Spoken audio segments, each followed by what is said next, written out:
I've come back from the future to warn you that if you don't subscribe to Geekdom 101, your future is grim. Before I begin my review of Dragon Ball Super Episode 60, I just want to very quickly talk about the misinformation in our community that I've seen this week. A lot of people have been hitting me up on social media, Facebook, Twitter, different parts of the internet, telling me, you're asking me questions, hey, Geekdom, is this legit? Is that legit? There's been these fake rumors going around about Vegeta achieving a new transformation and killing Black. There's been fake episode titles. There's been rumors about Bulma or other characters dying, and it's all fake. It's all literally made up by somebody out there trying to lie to you guys, and I can't stand when you guys get lied to. One of my big missions on YouTube was to make sure that I was 100% legit with everything that I do. So it's been really annoying lately to see that this misinformation nonsense is going on again, and it's so stupid because the episode is right around the corner. When this stuff comes out, the episode's right there. So you're gonna be proven wrong anyways if you're going around spreading this nonsense. So to all the people out there who are contacting me saying, hey, Geekdom, is this legit, that legit? I appreciate that you guys come to me for questions like that, because I guess that you guys see me as like a legitimate source, and that's really my whole thing. That's really what I really want to do, is be a legitimate source for you guys, because I don't lie.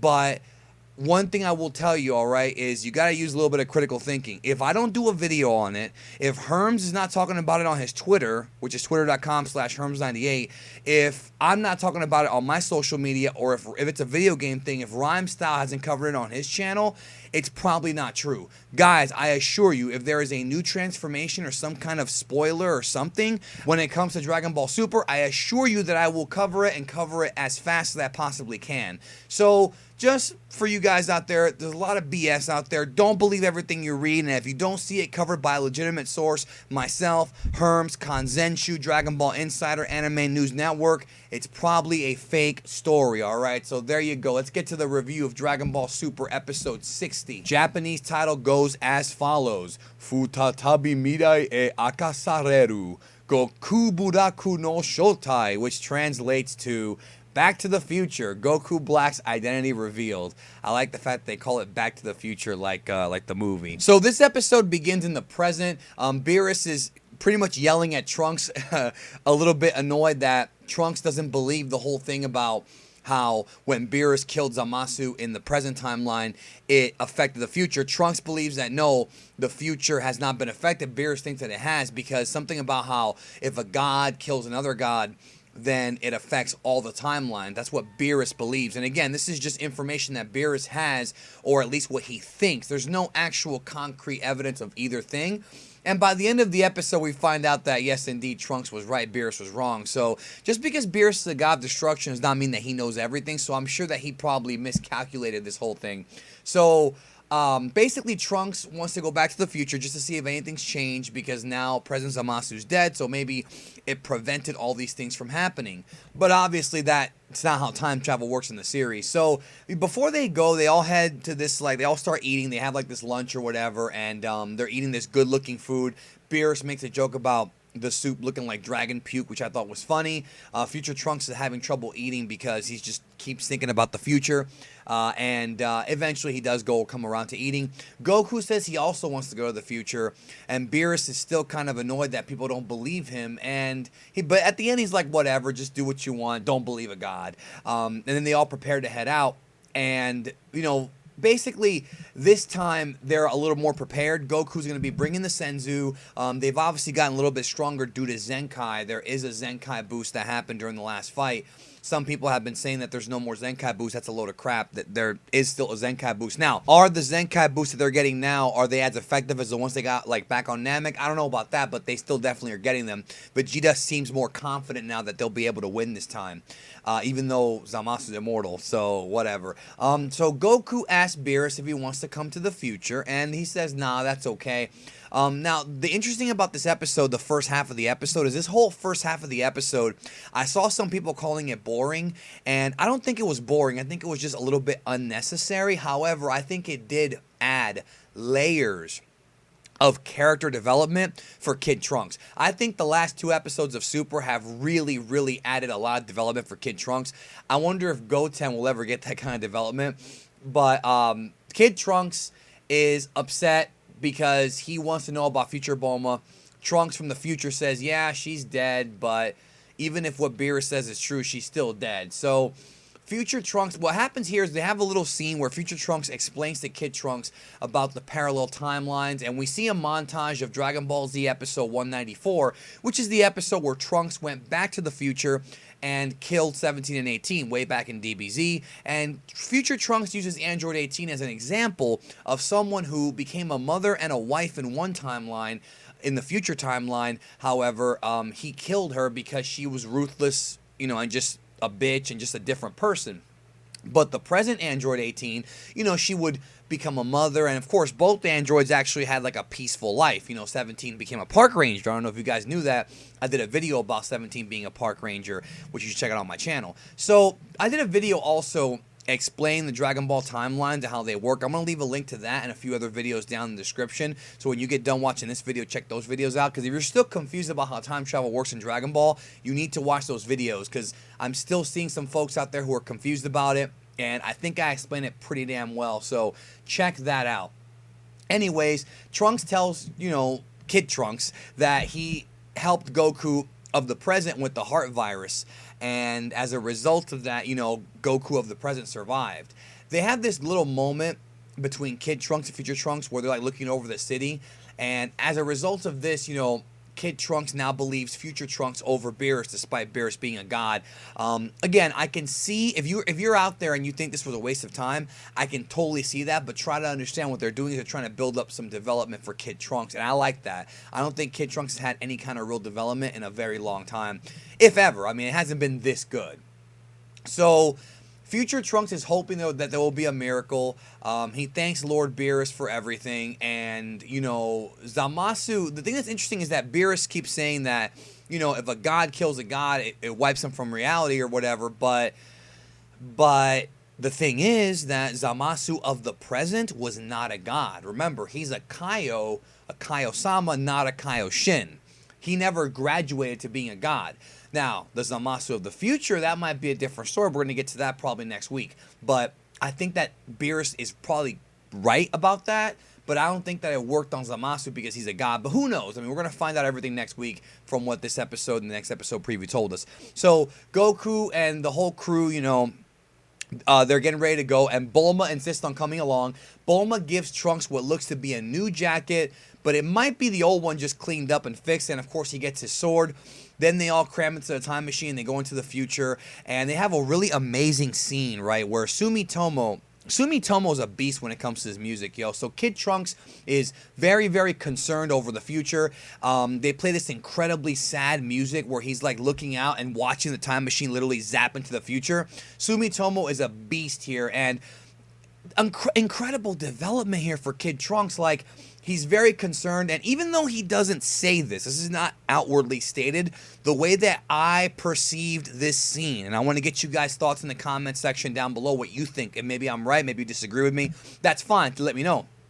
It feels like the message is that Kid Trunks realizes that he should be thankful for his timeline, that it's not like Trunks is, because he has a mother, he has a father, he's got Goku, and Trunks doesn't. So it really puts things into perspective, like, okay, we should be thankful for what we have. Us as people, we always want more. We always crave more, more power, better money, better food, better, we always want more, right? More toys, more games.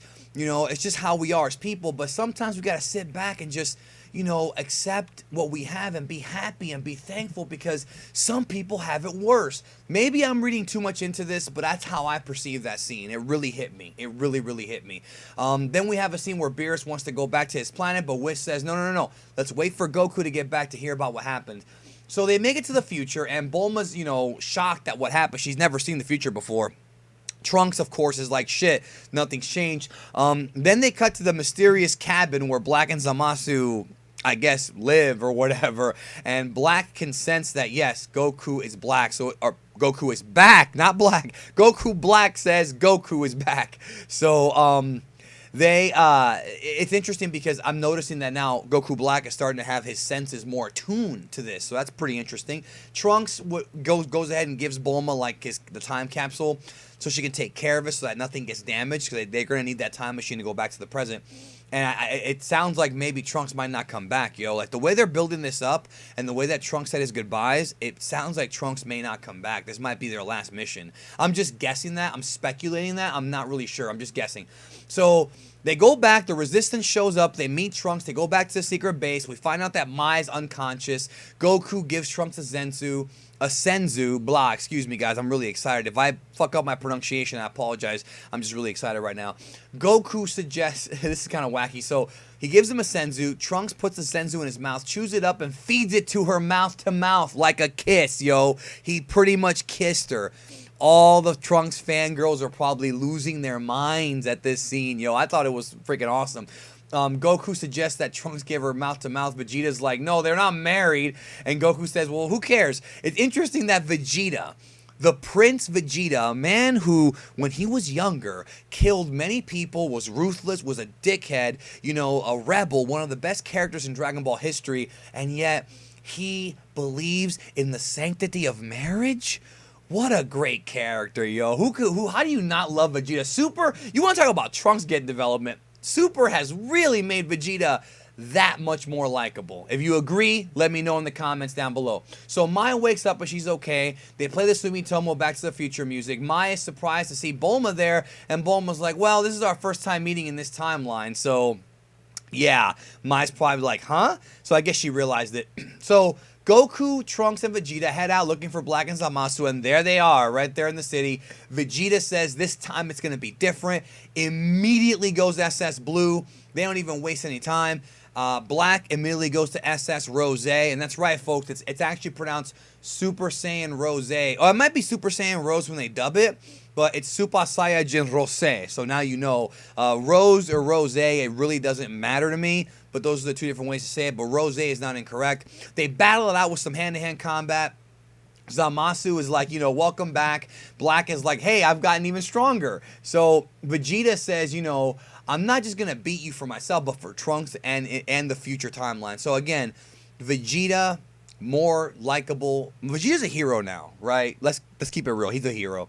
He's a great hero. So Goku then questions Zamasu about the Super Dragon Balls. He's like, you know, we figured you out, Zamasu. Whis, Beerus. I mean, he doesn't say this, but he's pretty much saying this. Like, you know, we figured out what you did. So Goku Black then says, and this is a big spoiler that was leaked out earlier this week. It really wasn't a leak. It was revealed in a magazine. Goku Black says that he is Son Goku. He says that he is Zamasu and that he used the Super Dragon Balls to switch bodies. Black explains that he used them to switch bodies with Goku, and that the body that Goku Black is using, that Zamasu's soul is inside of, is the real Goku's body.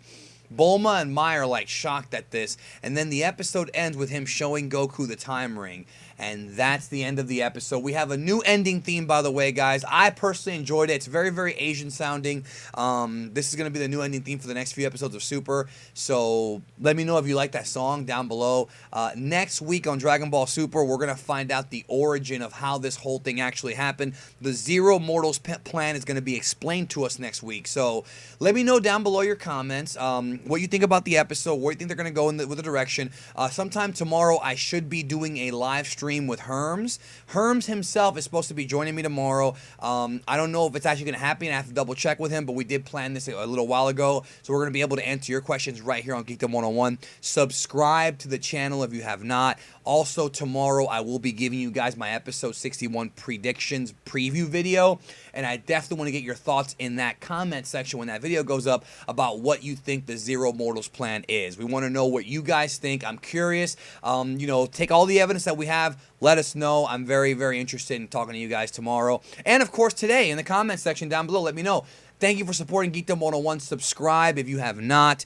I'm going to give you the most legitimate Dragon Ball news and some fun videos to further educate and entertain, hopefully, all of you guys about Dragon Ball, Star Wars, and whatever the hell else I love.